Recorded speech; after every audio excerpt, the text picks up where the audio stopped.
My name is Adam Hawley, and today we're going to talk about Coriolis meter fundamentals and applications for oil and gas measurement. We'll go ahead and get started. As Angel mentioned, here's her email address again. If you have questions, please send her an email, and we'll get to those at the end of the presentation. Before we dive in, just a comment on this presentation. I'm going to be speaking in general terms about Coriolis meters. So everything we're going to talk about today is not brand specific. I have some pictures from different vendors to help illustrate points, but everything here we're going to discuss is really independent of any vendor. It's going to be just based on Coriolis meters in general. As for an agenda, here's on your screen shows what we're going to cover today. We'll start with a little bit of background and measurement principles about Coriolis meters, talk about how they work, the components of them and design. We'll touch on the industry standards that are available for both liquid and gas.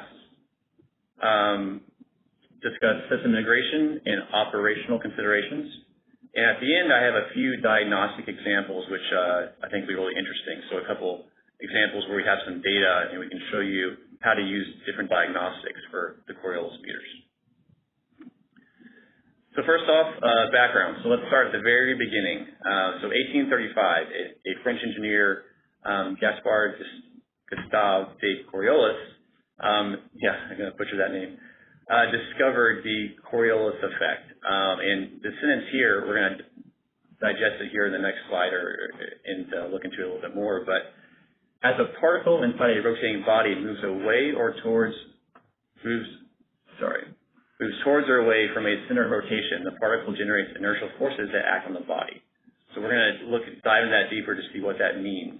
But essentially, a Coriolis meter uses this Coriolis force to measure the fluid flowing through the meter. And the Coriolis force is directly proportional to the mass flow rate of the meter, which is pretty unique, and we'll touch on that in a minute. We have this awesome portrait, courtesy of Wikipedia, of Mr. Coriolis there. So let's dive into that sentence on the previous page. So the Coriolis force. I have a picture here of a U-tube Coriolis meter. You can see there's two parallel tubes, and there's some pickoff coils and a drive coil that we'll talk about in more detail later. But let's read this again. So as a particle inside a rotating body moves towards or away from a center of rotation, the particle generates inertial forces that act on the body. So what's the center of rotation in a Coriolis meter? I've drawn it here, and it's a pretty important thing to understand. So the tubes of a Coriolis meter are actually vibrating at their natural frequency. So this drive coil is causing these tubes to vibrate, right? So at an instant during the vibration, these tubes are actually moving around this center of rotation, right? So as these tubes are vibrating back and forth, they are moving around the center of rotation. So as the fluid flows through the tubes, away from the center of rotation, so the fluid flows away from the center of rotation, it causes a force in one direction. And as the fluid returns towards the center of rotation, it causes a force in a different orientation. So that's the basis for Coriolis meter measurement. We're going to go into those here in the next few slides in more detail. But really the important thing to note is where that center of rotation is.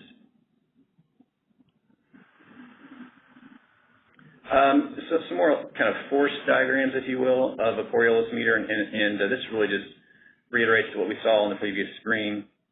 So as flow comes in away from the center of rotation, the Coriolis force is actually points towards the tubes inside. So it would force these tubes together.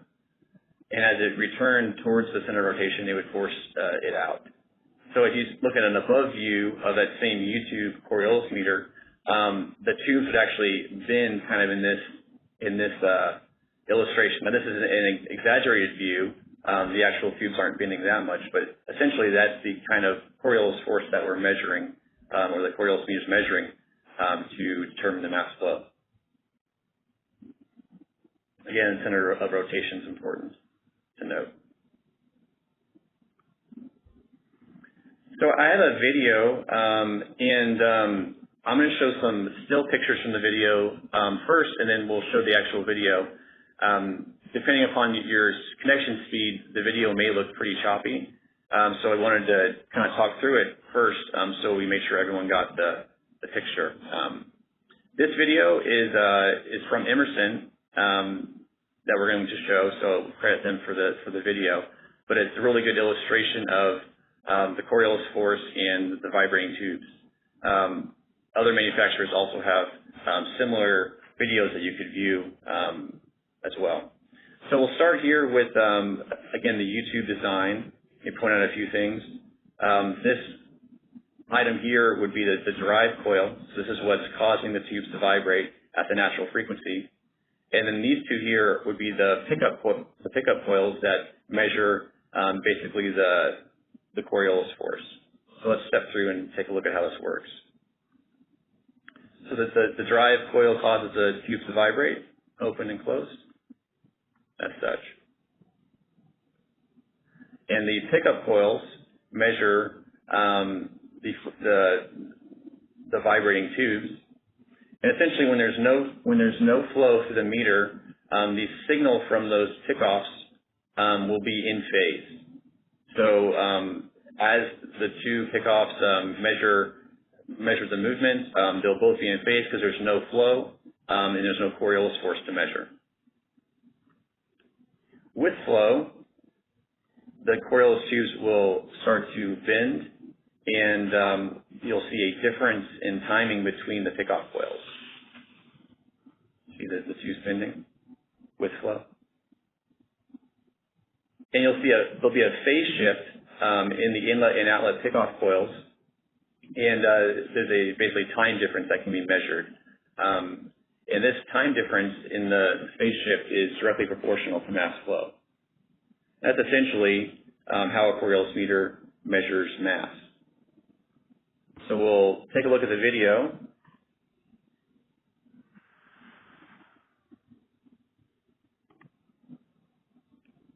So as flow is going through the meter, or actually this is the no-flow case. So the tubes are vibrating at the natural frequency. In sequence, there's no Coriolis force.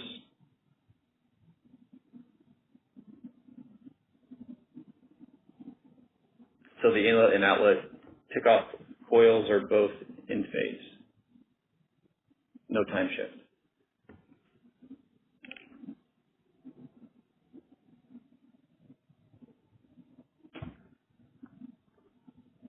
Now, when we initiate flow, you can see the Coriolis effect on the tubes. And again, this is an exaggerated view, but essentially that's the motion the tubes will be making.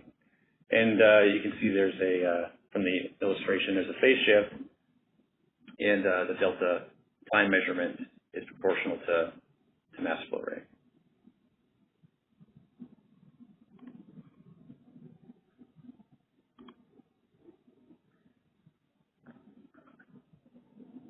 So I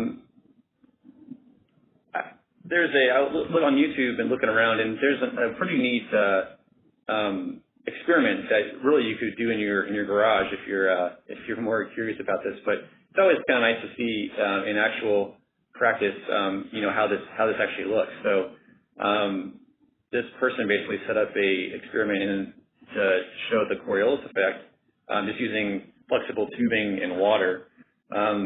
So here you can see the U-tube again with no flow through it. So he's basically wiggling it back and forth, so that the tube's vibrating around the center of rotation.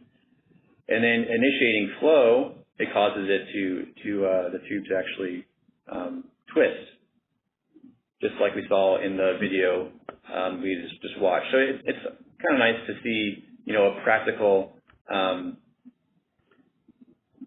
experiment where you can really see the Coriolis effect. Now, for those of you who are a little more adventurous, you could actually do this with a water hose in your yard. Same idea. It's just a little harder to get it to vibrate just right, or to sway back and forth just right. But if you were to sway an empty water hose, it looked just like that, and then as soon as flow is introduced, it'll start to twist. There we go. So pretty cool to see an actual experiment showing that the force, obviously Coriolis meters have steel tubes, so they wouldn't be quite as much motion, but same idea. Oh, and the credit for that, so that was a guy named Paul Brand on YouTube. You can look that video up. So, so far we've discussed how Coriolis meters measure mass flow rate.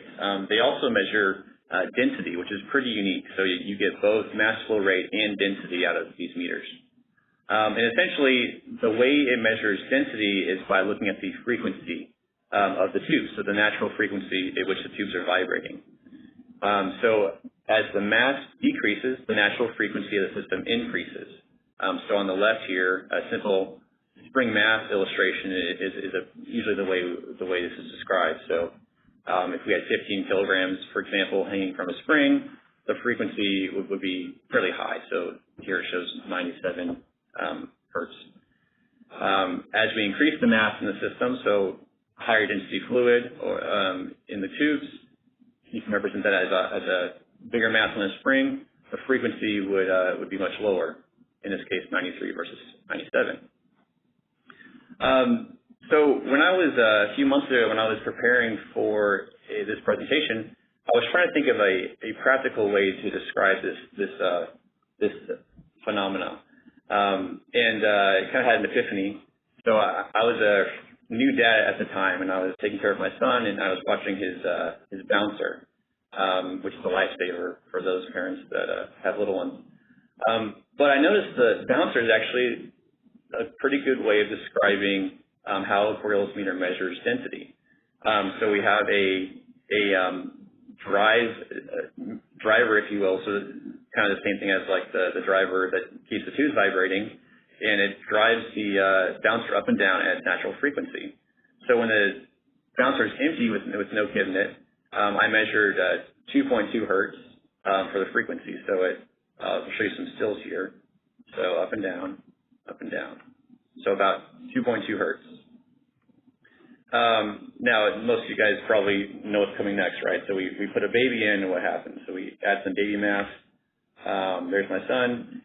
And the frequency decreases significantly down to about 1.5 hertz, up and down, up and down. So the same idea with the Coriolis meter. The meter, as denser fluid comes into the meter, the natural frequency of the tubes vibrating slows, and that's directly proportional to the density or the mass in the meter. So we'll look at these videos real quick, just to complete the picture. So again, empty bouncer, about 2 hertz.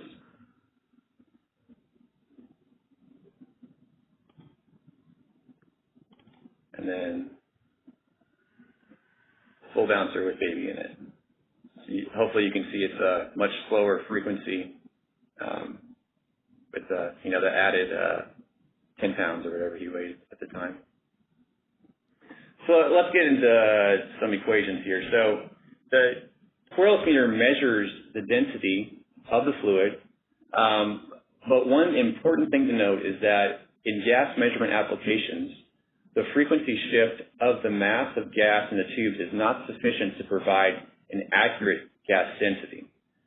So what does that mean? So for Coriolis meters, for an example I have here, and this isn't to say that all Coriolis meters have this uncertainty, but for the one I was looking at, the uncertainty in the density was about 0.013 pounds per cubic foot. Now, if you look at the water case here on the left, let's say water is about 62 pounds per cubic foot. The uncertainty, if you're measuring the density of water with your Coriolis meter, is great. So 0.05%. That's a really good uncertainty for density measurement.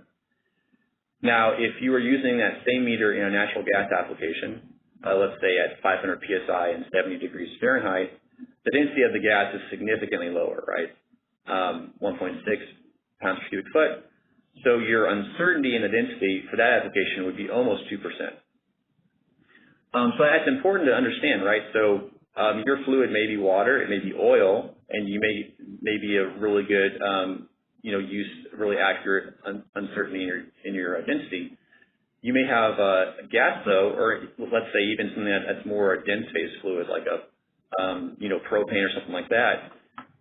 It's important to understand the uncertainty of the density, so you can make a informed decision on, is the density in my Coriolis meters reporting accurate?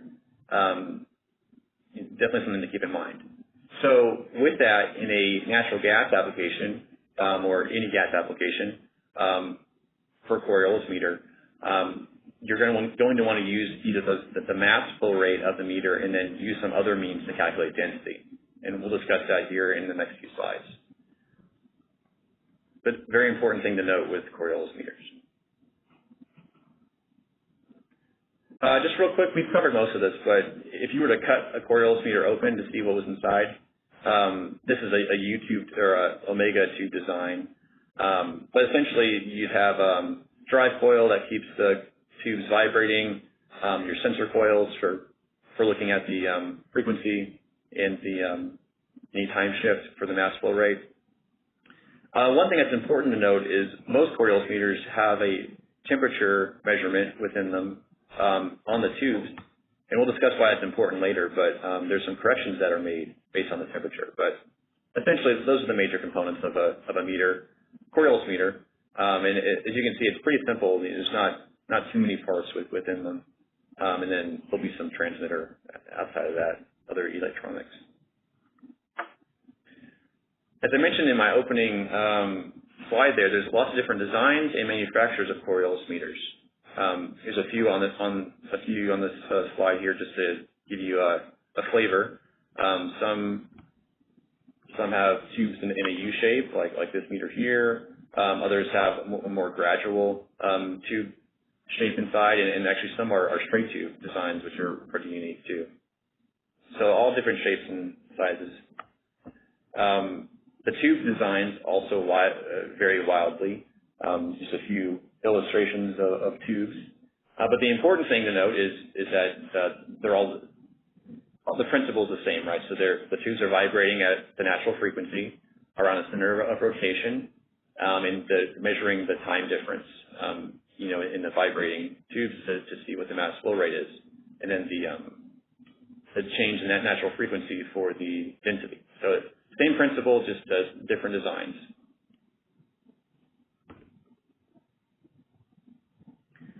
Okay, so changing gears a little bit, Coriolis meter standards. So there's two here that I've noted.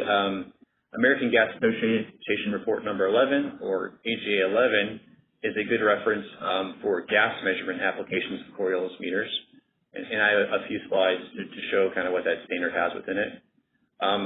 For more liquid applications, you could look at American Petroleum Institute, API, Chapter 5.6.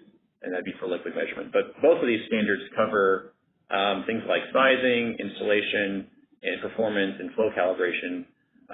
So really good references for anyone that's looking to implement these meters to look at, to gain knowledge of these types of items.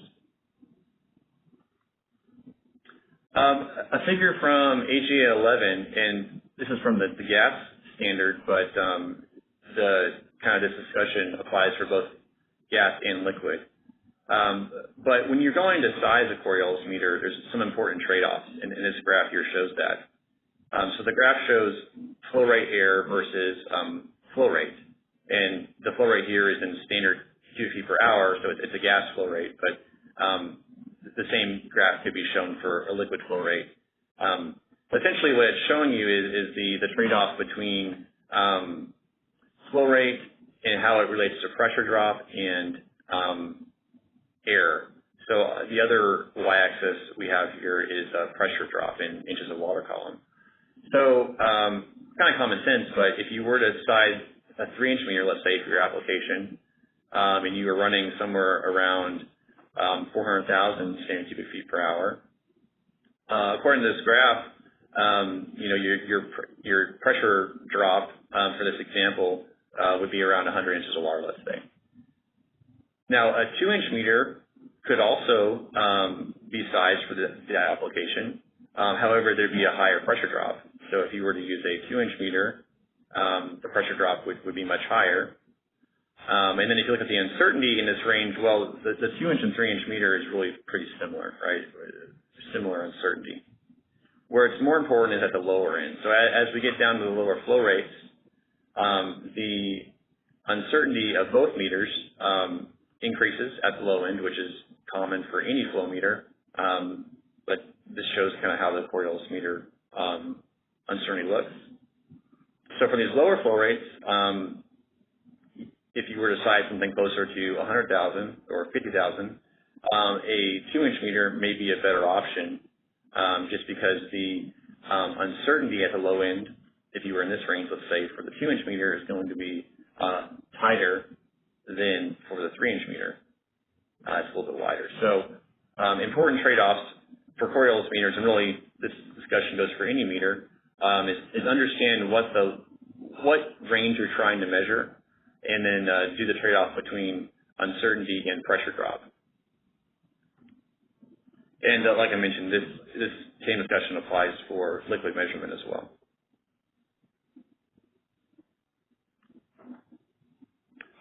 Real quick, so HA 11 has a example of a installation for a gas application.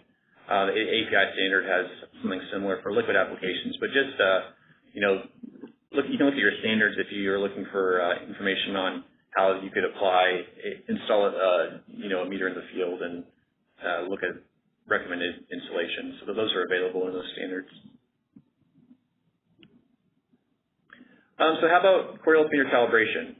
This is an important topic. So all meters, our Coriolis meters, are initially calibrated by the manufacturer prior to delivery. So that this calibration accounts for any variations in the manufacturing processes from meter to meter. And it's generally done on water. So pretty much any meter that you would buy from any manufacturer would be calibrated, and most likely done on water. So generally, there will be some additional uncertainty transferring that water calibration to a gas application, just because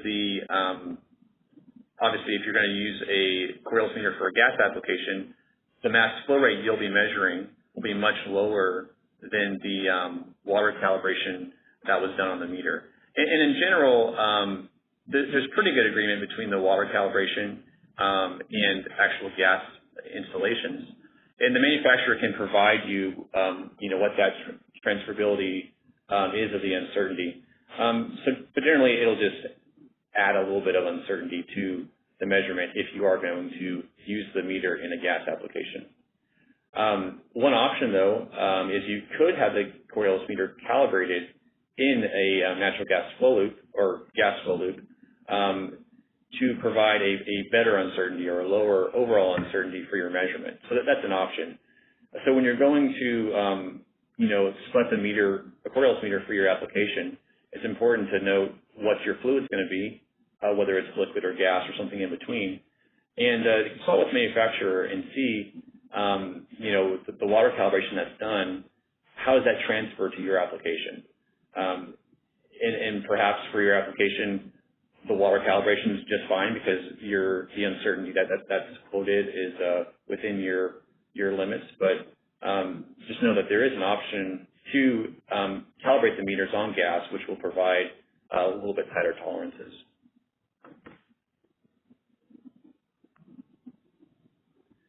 System integration. Just a couple thoughts that are important to discuss.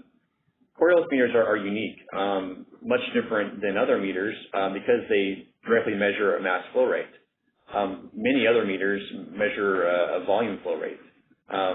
So like for a gas application, like an ultrasonic meter or a turbine would measure a volume flow rate and not a mass flow rate. So why is that different? When you go to integrate a Coriolis meter into your flow computer, let's say, for a gas application, you want to make sure you take the mass flow rate from the Coriolis meter and use that for your reference. So why is that important? If you were to take the volume flow rate output from a Coriolis meter, that's actually calculated by the meter. That's not directly measured. So the Coriolis meter, again, measures mass flow rate and density directly, right? We've already discussed that the density that the meter measures for gas applications has a high uncertainty. So if you were to take the volume flow rate out of a Coriolis meter for a gas application, there would be additional uncertainty with that measurement because you're using the density that has a higher uncertainty. So the proper way to integrate a Coriolis meter for gas applications would be to take the mass flow rate directly out of the meter into your your flow computer or other device, and then usually people want to report the standard density, the standard flow rate of gas. So to do that, you could just calculate the standard density of natural gas back in your flow computer using the information from the composition of the gas. So that's the cleanest way to integrate a Coriolis meter into a flow computer. We've seen mistakes made when other approaches are taken. If you're not careful, you could correct for things in two places or so on and so forth. So it's best just to take the mass flow rate directly. Now, for liquid applications, this also applies. You need to keep in mind, again, Coriolis meters measure mass flow and density directly, so the volume flow rate is calculated, right? So if there's any applications where you may have a density measurement that let's say your Coriolis meter may have a density measurement with higher uncertainty because there's, for whatever reason, make sure you're looking at the mass flow rate and not the volume flow rate when you're integrating into your system. Other considerations, Coriolis meter zeroing. So zeroing the Coriolis meter is critical to have good measurement. Essentially, it provides a reference condition upon which the Coriolis meter can make measurements. So what does that mean? So we looked at the video a few slides ago and shows that when there's no flow in the Coriolis meter, that the inlet and outlet readings are in phase, directly in phase, and there's no time shift. Well, this is a perfect world. So in your actual application, when you install the meter, there may be a small shift in these two inlet and outlet measurements. And the zero basically brings those together and zeroes out any bias there may be in that measurement. What can affect the zero? So pressure, temperature, density, and piping configuration can all affect that zero very slightly, but that could cause a bias in your measurement. So it's important in your application, liquid or gas, if you do have a situation where you change any of these items, you need to reevaluate the zero and make sure that it still applies to your application. We have had instances where we've calibrated meters in our facility. Here's a picture of a graph here that we're going to explain, where basically we went through a calibration without zeroing the meter and then zeroed the meter after the fact, just to show the effect that a non-representative zero could have on the meter. So this meter here was installed in our natural gas facility, and we just did some testing on it. But you can see without the meter being properly zeroed, the red diamonds show that there was a shift in the mass flow rate of about over 1% at the lowest condition there. And as the flow rate increased, the effect of that zero got lower and lower to the point where it wasn't as big of a deal. And that's exactly how we'd expect the data to look. The reason why is a zero bias or a improper zero is basically adding a constant mass flow rate shift to your data. So in this case, at the lower end, when you're only measuring 2 pounds per second, that overall bias is a much bigger percentage of your total flow rate. And at the higher flow rates, it's not as big of a shift. So improperly zeroed meters will show larger errors at the lower end of the range. But this just illustrates, how important it is to make sure you get a representative zero. I know I was talking to someone at one point that said that basically they just trusted the zero that was done in the laboratory, and when they installed it in their field, they didn't touch the zero because, hey, it was zero at the laboratory. That should be great, and that's completely wrong, right? So back in this slide, basically if any of these items have changed, pressure, temperature, density, or piping configuration, your zero could also have changed. So make sure when you get the meters installed in your actual application that you take a look at the zero. And many manufacturers have nice programs and such that can look and basically verify the zero, check to make sure that it's looking good. So there's ways to check the zero without actually changing it. One important thing to note, though, with doing zeros is it's critically important that you're sure that there's no flow through your meter, and you also want to make sure that your meter is at the process conditions that you're planning to test at. So if you're going to be at 1,000 psi, your meter should also be exposed to that pressure. And you also want to have the process fluid fully in the meter as well when you do a zero. So make sure your meter's no flow through your meter, and you can check the zero.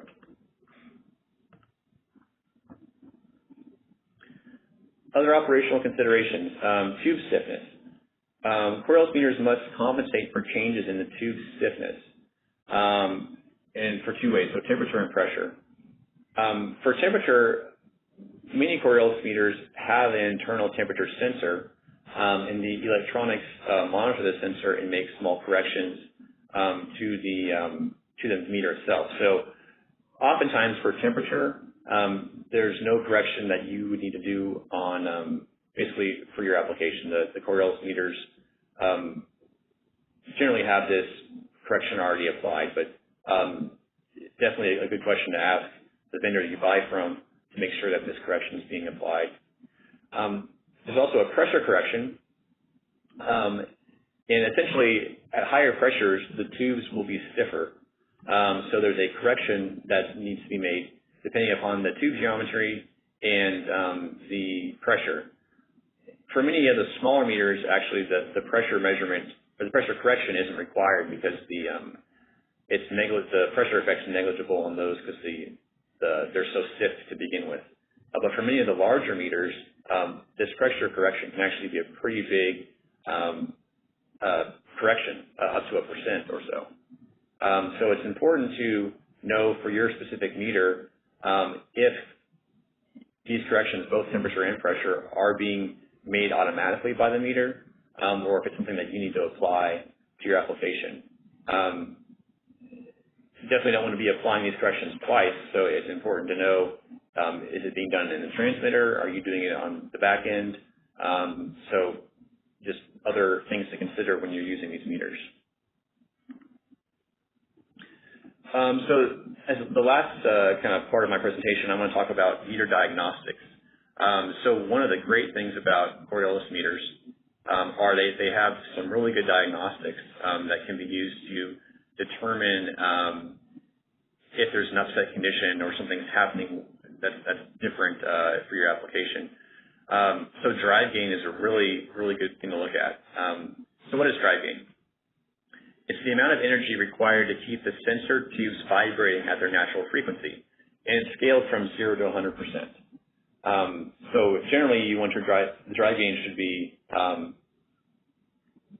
it varies from manufacturer to manufacturer, but it's generally something below 20%, let's say. If the drive gain reaches 100%, that means that the meter's putting 100% of its energy into keeping the tubes vibrating. And it's possible that if it's above 100%, that the tubes are no longer vibrating at the natural frequency, and most likely the accuracy has been compromised. So if your meter did reach 100% drive gain, most likely there was a problem, and the accuracy has probably been compromised. But with this, it's a really useful diagnostic essentially you can watch the drive gain and see if it changes over time, and that can be a really good indication that something's changed, or that you may have something in your line that you weren't expecting. Changes in drive gain could indicate entrained liquid, unsteady flow, or corrosion, so on and so forth. And we have some examples in a few slides to show how real-world data looks for drive gain. Density is also a really useful diagnostic. As we discussed before, density for gas applications shouldn't be used for actual measurement because there's large uncertainty, but it's a great diagnostic for gas applications and for liquid applications as well. So the density could be compared to your calculated density or your expected density. So if you're flowing water, for example, the density of water is very well known. So you can look at your measured density and make sure that those numbers match or correlate very closely.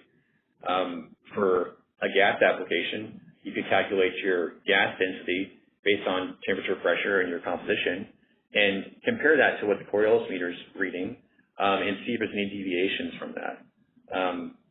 Significant deviations or changes in the density could indicate that you have mist in your gas flow or bubbles in your liquid flow, or vice versa. And we have some examples of that here in the next slide as well. So for the first example, I have three examples. This is a gas flow, so predominantly gas flow with a little bit of oil injected, so a mist flow type application for a Coriolis meter. And I have examples of the drive gain first. So this graph shows the drive gain over time for this experiment that we ran in our multi-phase facility. And you can see the drive gain starts out at about less than 5%. And then we inject 5 GPM of liquid. And what happens is the drive gain increases to 30%. And then we stop our injection and wait for a little while, and the drive gain goes back to a value that's very close to what it was prior to injection. And we continued this with decreasing levels of liquid. So we did 4.5, 4, and 3.5. And the drive gain correlates really well, right? So with lower injection rates of oil in our gas flow, we see lower and lower shifts in the drive gain. So the drive gain was proportional to the amount of oil that we were injecting into the stream. Now, what was the density doing? Well, as you probably guessed, the density that the Coriolis meter was measuring increased when the oil was injected, because again, the meter is trying to measure the actual flowing density. So as you inject oil, the density of the combined gas and oil will increase, and then decrease as the mist is passed through. So same kind of thing. We can see the density increasing with each injection. As we do a lower and lower injection, it kind of trends in that way as well. So the 3.5 injection is a little bit lower than the 5 GPM injection. So in your field application, if you had a gas flow meter, gas flow Coriolis meter installed, and you had some suspicions that maybe one of your dehy units or a compressor upstream was putting liquids into your flow, looking at the density and the drive gain would be a really good way to diagnose that that's actually happening.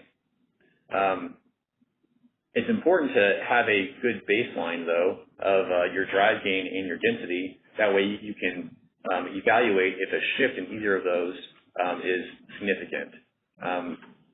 So it's really great if you could have some data where you know you have dry gas, and then kind of compare your upset conditions back to that, and you could basically tell you if you did have this type of situation. Example 2. How does drive gain look for clean and dry gas? So here's a plot that shows the drive gain with increasing flow rate. This was done in our natural gas facility. And note the scale on this. So it's only from about 13.8 to 16% gain level. So we're zoomed in pretty far. But as you can see, as we increase the flow rate, the drive gain scatter, if you will, increases. So the meter's having to work a little bit harder to keep those tubes vibrating at the natural frequency. Now, for this data, I'm showing you that the meter performance was good. So the mass flow rate the meter was measuring was good over this whole range. But if you were looking at the drive gain as a diagnostic, you can see that there is some scatter in the drive gain levels at the higher end of the meter. Now, if you were to continue to increase this flow rate, you'd eventually get to a point where the drive gain would go to 100% because it can't keep the tubes vibrating properly. So it's an important thing to note for natural gas applications or gas applications with Coriolis meters that there is a limit to how much velocity you can push through these meters before the tubes or the meter's unable to keep the tubes vibrating properly. So when you size a Coriolis meter, it may be sized to be able to do 100 pounds per minute of mass flow, but you'll never be able to push 100 pounds per minute of gas through that meter because if you did the math, depending upon your pressure and temperature, that could be hundreds of feet per second. So consult with your manufacturer when you're going to do sizing for gas applications to make sure that you keep the velocity through the tubes at an acceptable level. In our final example, we have oil flow with gas injection. And this was done in our multi-phase facility. So this is a pretty busy graph, but we have density on one of our y-axes and GVF, which is gas volume fraction. And then on the bottom we have versus time. So if you look at this graph, we have a couple different things. So this is all looking at density of our meters. So we were started out with just liquid flow through the meter only. So for the first 7 minutes or so, the gas volume fraction was 0.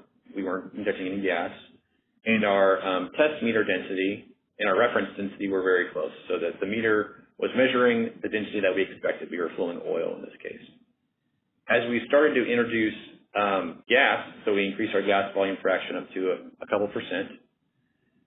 If you were to calculate the mixture density, so the density of the fluid actually passing through the meter, you would follow this blue line. So as we increase the GVF, basically inject more and more gas, the density of the meter should continue to drop because that's what we'd expect. So the meter did show that. So each time we increased the gas flow, the meter showed a density that was lower and lower and lower. So it definitely worked as a diagnostic to show that there was entrained gas in this application. Something that's important to note, though, is that at these higher gas volume fractions, the density that the meter was reporting was not in line with what the reference is, right? So in this application, we knew the density of the gas and the oil flowing through the meter, but the meter was basically underreporting that density. So while it's a really good tool to show you that there's a problem, you shouldn't rely on the density of a Coriolis meter when you have entrained gas because it's going to be off by a bit. And again, these are all examples of very specific tests with very specific meters. So this is not representative of every single Coriolis meter, but things to consider in your application. And finally, if we were to look at the mass flow will also show deviation. So our reference mass flow is blue, and the meter mass flow is red. So as we increase the gas volume fractions, we put more gas bubbles into the liquid, we saw basically a bias between what our Coriolis meter was measuring and what our reference was. And that just illustrates that, above a certain point, if you're getting gas entrained in your liquid, the meter is going to have limitations to how accurately it can measure that. So in summary, covered a lot of information. We started with the background, talked about how meters work, measurement principles, touched on a few standards that you guys could reference, and talked about how to integrate, what operational considerations there are, and then talked about diagnostics. So a lot we covered, but we're going to open it up for questions, and I'll leave you with this aerial photo of our calibration facility here in San Antonio, Texas. That's our natural gas facility. We also have other facilities, a multi-phase facility and other liquid facilities where we have conducted research on all different types of meters. But I'll leave you with this, and we'll open up for questions. All right. Thank you very much, Adam. And we received several questions throughout the presentation, but my email address is up there, awildman@swri. If you think of one while we're running through these preliminary questions, then we might be able to get to yours too. The first question I have for Adam is, can Coriolis meters handle an abrasive slurry?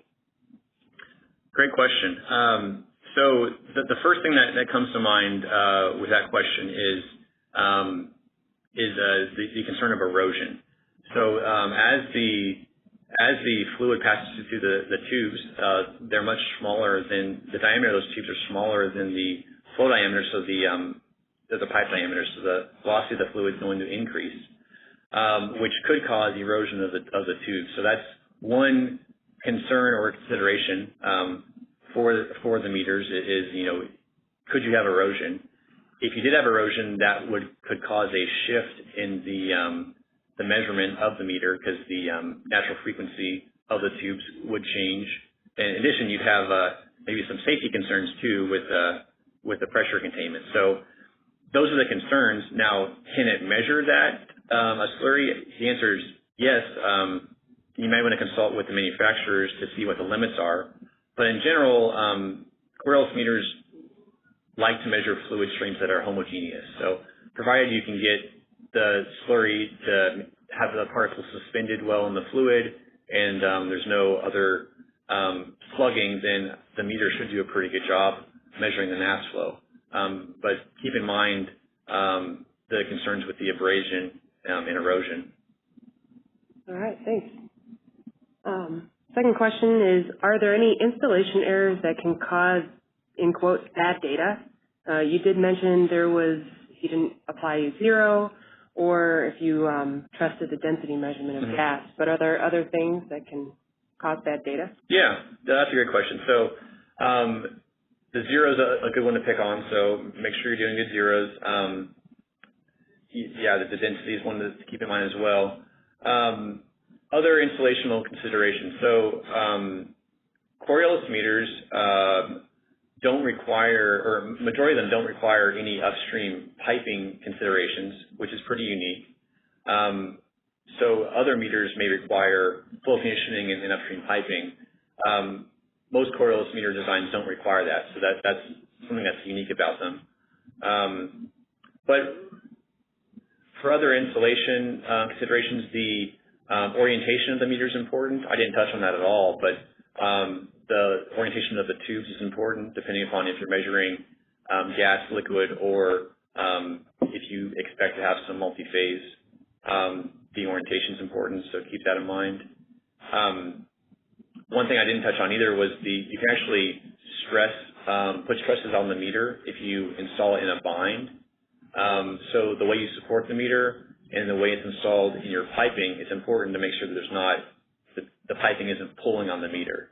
And that's important because it goes back to those tubes vibrating within the meter. You don't want anything to affect those tubes vibrating properly. So, those are all things to keep in mind. But there's a pretty long, list, but those are kind of the highlights of things to consider. All right, thanks. The other question is, there is the time delay from the pickoff points is used to measure the mass flow rate through the Coriolis meter. and it's directly proportional to the mass flow. Is that based on the calibration from the factory, or is that based on a theoretical equation? I believe that's based on the calibration from the facility. That question probably warrants more discussion. Because basically the meter is characterized when it's calibrated in the facility because there could be slight differences between each meter, and that gives it a basis for that relationship between basically the time difference and the mass flow. So I think that answers the question, but may need to take that one up offline. Okay. Did receive one more question here. Do we have any presentation material regarding the use for drilling fluids? So I think you might need to take that one offline. Yeah, great. That's a great question. So I don't have any data to show, or obviously nothing prepared, but everything that's been discussed, all the considerations within the presentation, you obviously apply to those fluids as well. The drilling fluid would be a little bit different because there may be some solids or other non-homogeneous, applications there. So looking at your diagnostics are important,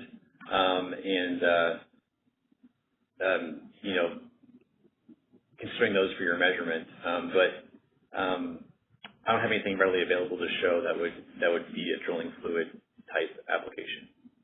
Our next webinar in the series is going to be on July 17th, and that will be applications of a quality concept to R&D. So that should be an interesting one. That will be Jessica Bresch presenting that. So thank you, everyone, and have a good day. Bye.